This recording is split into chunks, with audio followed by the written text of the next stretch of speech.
Hello everyone and welcome to my channel. My name is Crown and today we are going to have some more stories that I hope that you will enjoy. But before we start, it would be so much appreciated if you would subscribe to the channel, like the video if you enjoyed it, and maybe leave a comment down below. These simple clicks would mean a lot to the future of this channel and really reward the effort that I put in every day. And now, without further ado, let's go! I had just got off work and needed to buy groceries for the week. I'm a professional dressed in a suit and tie. As I'm a bit over 6 feet, I'm often asked to get things off upper shelves for shorter shoppers. If asked nicely, 99.9% do ask nicely. I'm glad to help.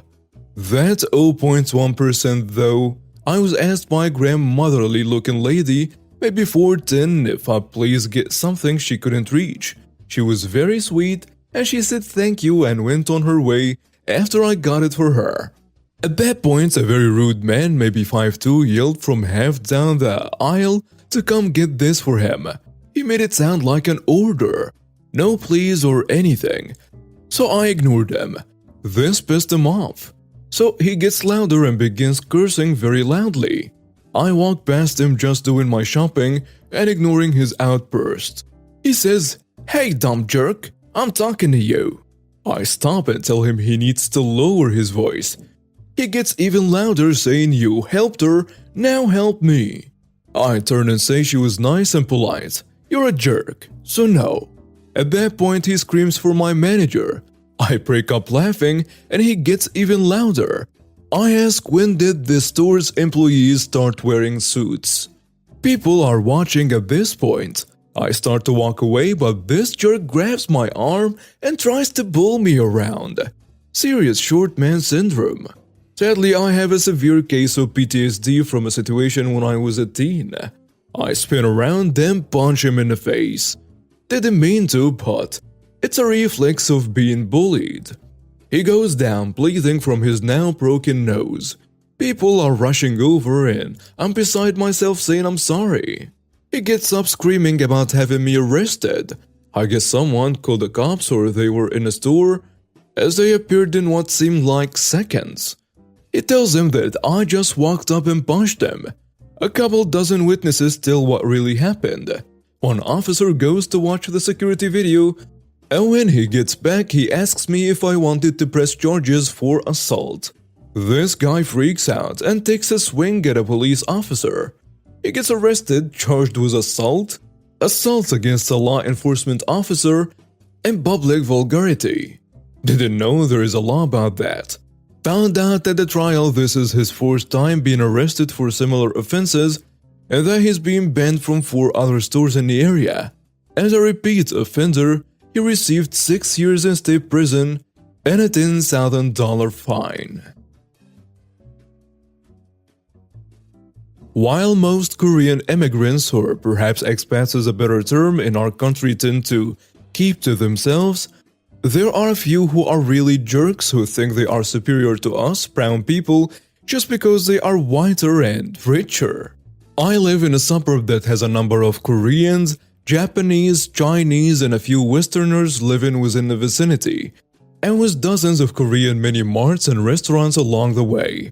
Thus, you don't really have to worry if your fridge is out of food, or if you just want to pig out on the unlimited samgyeopsal or ramyun. Living in a suburb can be quite difficult if you don't have your own vehicle, as either the motor trikes can be exorbitant, taxis can be rare, and the jeepneys have their own scheduled route. For the life of me though, I couldn't understand why these Chinese and Koreans prefer having big SUVs, whilst the Japanese and Westerners prefer to scoot around the city with their motorbikes or scooters. Most of us locals use bikes as those were just the only thing most of us could afford. Besides, our roads are narrow. Thus, if you don't want to be stuck in traffic in the hot sweltering noonday, motorbikes can get you to your destination quicker. Anyway, the story begins in the early phases of the quarantine.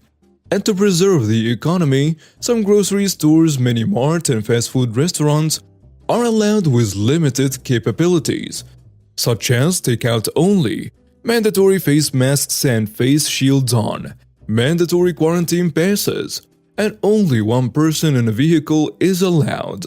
As I live alone in my rented house, I was privileged to have my own quarantine pass for such use. Every time I get to go out from my village to get my groceries and medicines, I have to show my pass. One day, as I was riding my bike along the shoulder lane of our highway right in front of a McDonald's drive-thru, before you Americans readers say that I may have violated traffic laws, allow me to explain that in our city and in our country as a whole, those are designated bike lanes.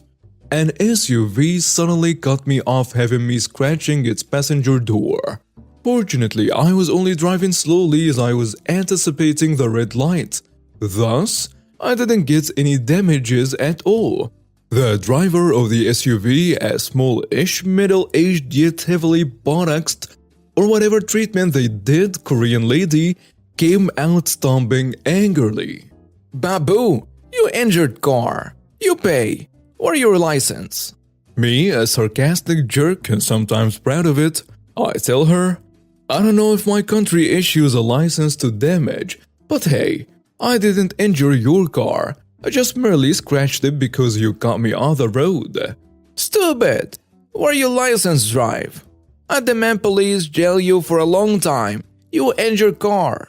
In a bit of a context here, while there are a lot of legal Korean expats here, there are also a lot of them overstaying here as their purchasing power is higher here than in their country.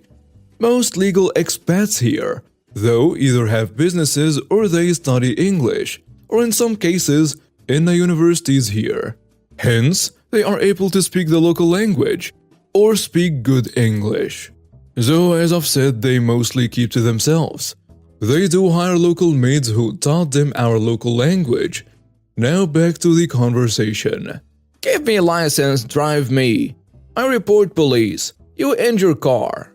Me, noticing that she's not a regular expat, I tell her, get lost, lady. I don't need to have a driver's license for me to drive a bicycle. Driver's licenses are only used to drive motor vehicles.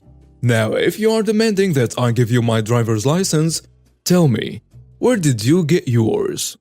As far as I know, before entering an intersection, a side street or an establishment, you have to stop first, give a signal, and allow the vehicles running along the street pass you first before entering. You just cut me off even if I was in front of you. I own street. I called police friend jail you long time. You injure car. Hey jerk, listen here. First, I did not injure your car. It's still running. The only damage I had was a long scratch. Second, you don't own the street. We paid for this. Third, if you have a police general as a friend, there are 4 CCTV cameras showing that you just made an illegal right turn. Now, if you're demanding for my driver's license, show me your driver license, passport, and visa. The lady lowering her tone a bit after hearing the word visa. No, I no bring. I live near. I buy burger and go home. So you don't have a visa? I will call immigration and have you deported back to North Korea for being an illegal immigrant here.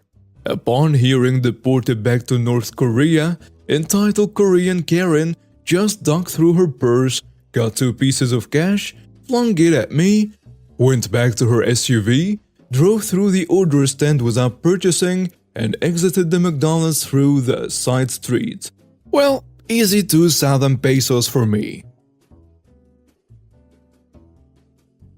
Many years ago, I got a job with a marketing company during phone deregulation. It was a Wild West and a lot of small long-distance companies sprang up, all trying to get a piece of the pie. Eventually, they all got bought up by the bigger fish. But at the time, they were all paying hired gun marketing firms very well to score contracts for them to lock people in. I got a job with one of those marketing firms. A new age capitalism company that insisted we all do yoga and breathing exercises, while they rang a little bell and gave us affirmations about how many contracts we were all going to sell and how much money we'd all make. The job was 100% commission, but I was always good at sales, So I looked at the pay scale and noticed that it was exponential, presumably to entice people to work hard with impossible payouts. We were allowed to work as many or as few hours as we wanted. With a payout based on your weekly sales number, I decided I would give it a shot for 1 week to see how much I could realistically make before deciding whether I was willing to put up with the tasteless vegan snacks, a mandatory voluntary yoga regime. For the next week, I pushed myself as hard as I could. For 7 straight days, I worked 14-plus-hour days every single day. I used every trick and technique I had learned doing sales to score as many contracts as I possibly could. I figured this would tell me my maximum possible income and could decide on that basis whether to stay. At the end of the week, I had blown everyone else out of the water. In fact, I had not just gotten more contracts than anyone there had ever seen in a week, I had gotten more than any of them had seen in a month. Because of the exponential scale, I realized that I was making absolutely ridiculous amounts of money, like 10k plus a week. They had never expected anyone could actually hit those kinds of numbers. Coming in the next week expecting a huge payday, I ended up with about 5% of what I expected. They told me there were problems with a lot of my contracts, that I would be allowed to fix them and submit them a few at a time over the next several weeks. These problems were things like an apostrophe wasn't quite clear or the dash in someone's phone number was slightly crooked. They were going to screw me. That night I got a phone call from the company's office manager, Frank, who wanted to meet up for a drink. Curious, I agreed. Over beers, Frank told me that the owners of the company were in a panic because I would have bankrupted them. He said they spread out all of my contracts on the floor of the office. Then they crawled over them, inspecting each one and trying to figure out if I was committing some kind of fraud. When they comprehended that all of my contracts were legit, they decided they had no choice but to screw me over. Frank told me he realized at that point that if they would screw me, they would screw him too. And besides, he was tired of doing yoga. He asked me if I would be interested in going into business with him and going head-to-head with his bosses. I thought it sounded intriguing, but I asked him how he thought we could compete. Frank explained that he had found out they didn't actually have the contract for our city. They were acting as independent contractors for another company who had the contract to market the service in an entirely different city. They were poaching here, because the person who did have the contract wasn't actively using it. We put together a pitch and approached the guy with a real contract, Joe, and told him about the people poaching his turf. We agreed that we'd split with him. We'd take the upfront money for each contract, and he'd get the back-end money down the road. It was a good deal for everyone. So Joe contacted the phone company and had them threaten the poachers with a big lawsuit if they didn't stop. A week later, Frank and I strolled into the offices of our old employer. Most of the furniture and all the yoga mats was gone. All there was just a table, a couple of filing cabinets, and a file box with the final pay envelopes for everyone. I made a show of counting my money to make sure it was all there, and the two owners, husband and wife, told Frank and I bitterly that they had to take cash advances on their credit card for this money, and asked me if I felt guilty for destroying their lives. I smiled and said nope, and I left. Our marketing company made us a lot of money over the years, until the company got bought up by Sprint and the gravy train ended. And now we have reached the end of today's stories. Thank you for watching and see you next time.